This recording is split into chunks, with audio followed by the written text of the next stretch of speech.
Alastor, pleasure to be meeting you. Quite a pleasure. I'm about to end your life. Alastor has made a name for himself within Hell. As the radio demon, he's well known for taking down other overlords to acquire more power. Although he had taken a mysterious leave from Hell, at least among the eyes of other sinners, he returns to Hazbin Hotel to begin cutting deals and re-establishing his presence in the Pride Ring. In doing so, he promises to help Charlie turn her dream into a reality, becoming one of the leading supporters of the hotel, even if he doesn't believe in its success. However, Alastor has received partnership opportunities in the past. In Radio Killed the Video Star, he claims that Vox offered him a position with the Vees, but when he refused, it sparked a long-standing feud among the two technology-themed overlords. However, his current circumstances may have put him in a position to re-examine that deal. So in today's video, we'll discuss narrative changes occurring if Alastor joins the Vees.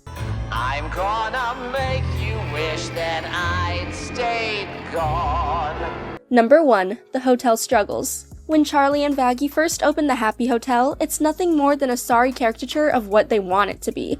The building is run down, there's no staff, and only one sinner in the Pride Ring willingly gives it a chance because he'll receive a free room. The new business is called out for its shortcomings and likelihood of failure on the news, allowing everyone in Hell to witness the Princess of Hell struggle with her official business venture. Charlie's interview brought Alastor to the hotel's door, and as an overlord and former talk show host, Alastor knew precisely what she needed. He offers his services free of charge. Naturally, his altruism is suspicious, but he claims he only wishes to amuse himself by watching sinners fail to save themselves. His explanation is sinister enough to seem reasonable and genuine, at least coming from a powerful demon. Once Charlie welcomes him aboard, Alastor enlists the help of two employees, the bartender Husk and the maid Nifty. However, his role in the hotel doesn't stop there, as Alastor becomes the person everyone turns to when the hotel encounters a setback. Alastor helps Vaggie film a new commercial for the hotel, conjures a construction crew to rebuild damaged walls, protects the hotel from threats ranging from loan sharks to Adam, and introduces Charlie to valuable allies when they desperately need help. While Charlie and Vaggie may be calling the shots, Alastor helped keep the hotel afloat during its formative months. If he left to join the Vees permanently, his renamed Hazbin Hotel could struggle significantly in his absence.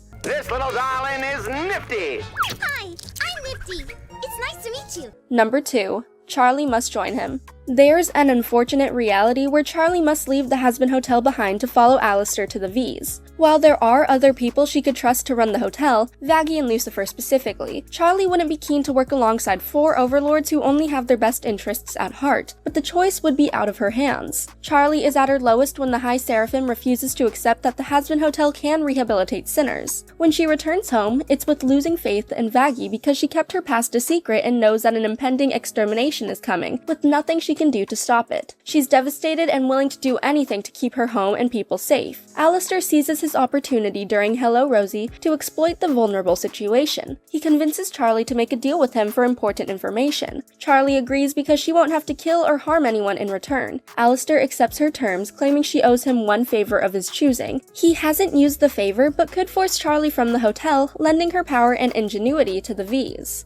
I need you to go to her. Convince her to teach us. If she can, we might have a chance. Number 3. Husk and Nifty will join him. While Alastor may decide to cash in on his favor to use Charlie as a tool for the Vees, it's almost certain that Husk and Nifty would be forced to leave the hotel against their wills. As an overlord, Alastor likely has many contracts and maintains several souls, some of which he uses as servants who do his bidding or complete tasks for him. Husk and Nifty are the people he calls upon in the pilot to work at the hotel. Nifty doesn't seem to mind as she finds cleaning and killing insects an enjoyable way to pass the time. Husk, in contrast, despises that his overlord is back from his 7-year absence and that he's forced to serve others as the bartender. However, Husk and Nifty's attitude toward the hotel changes throughout the series. They learn to love living there, making a home among new friends. When Alastor is believed to be dead and the show must go on, the pair don't leave and claim their freedom as they would rather stay to help Charlie rebuild the hotel. Unfortunately, Alastor returns after managing his wounds, meaning their contracts remain active. Alastor would have no reason to leave Husk and Nifty at the hotel unless he did so as a personal favor to Charlie. However, if he's going to join the Vees, people he can't stand, it's likely due to the hotel no longer feeling like a welcoming or comfortable place for him. In this case, he could leave the establishment high and dry, forcing the hotel's only 2 employees to leave their posts. Fortunately, Husk and Nifty would likely try to keep in contact with their new friends.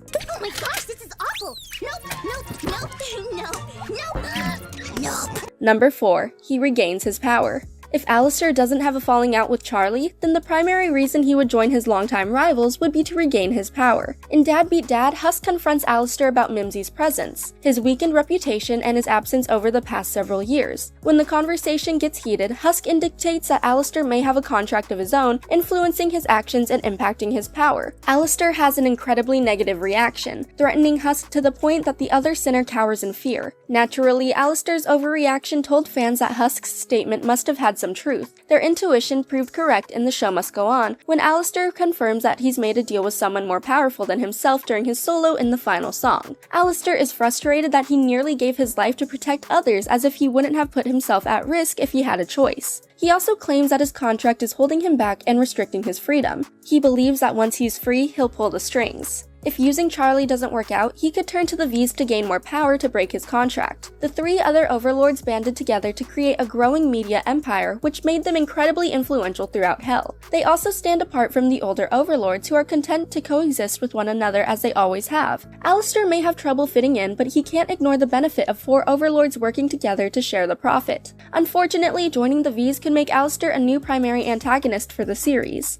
If he chooses to turn against the Hazbin Hotel entirely, he must contend with the likes of Charlie, Vaggie, and Lucifer, enemies who won't be easy to outmaneuver. Additionally, the Vees admit in the season finale that they plan to use the new power imbalance caused by the latest extermination to seize power from the other Overlords. Alastor has experience doing the same, as he's known for destroying former Overlords to take their power and establish himself as one of Hell's strongest sinners. He could be instrumental in the Vees taking down Zestiel, Carmilla, and even Rosie. It's been a surprising thrill to witness these wayward souls find connection. Number 5. Lucifer has more influence. While Alastor leaving wouldn't bode well for the Hazbin Hotel, the change doesn't have to be bad. In Dad Beat Dad, Alastor meets Lucifer for the first time, and the two immediately begin a rivalry over Charlie and her well-being. Naturally, Alastor doesn't want Lucifer to threaten his control or everything he's trying to accomplish, and he does everything in his power to turn Charlie against her biological father. Fortunately, he seems to back off once Lucifer sees the merit in the hotel and agrees to help. Lucifer appears again in The Show Must Go On, helping Charlie defeat Adam once Alastor flees the fight. When rebuilding the hotel, he uses his power and sorcery to make the establishment appear more refined and welcoming. One of his new additions includes a tower shaped like an apple, which likely belongs to him. If Lucifer plans to spend more time in the hotel, he will confront Alastor. Luckily, if Alastor leaves, Lucifer can attempt to fill his role in the hotel's management, becoming an advisor that Charlie can genuinely trust. Oh, I'm the only one that matters. See, you messed with my daughter, and now I am going to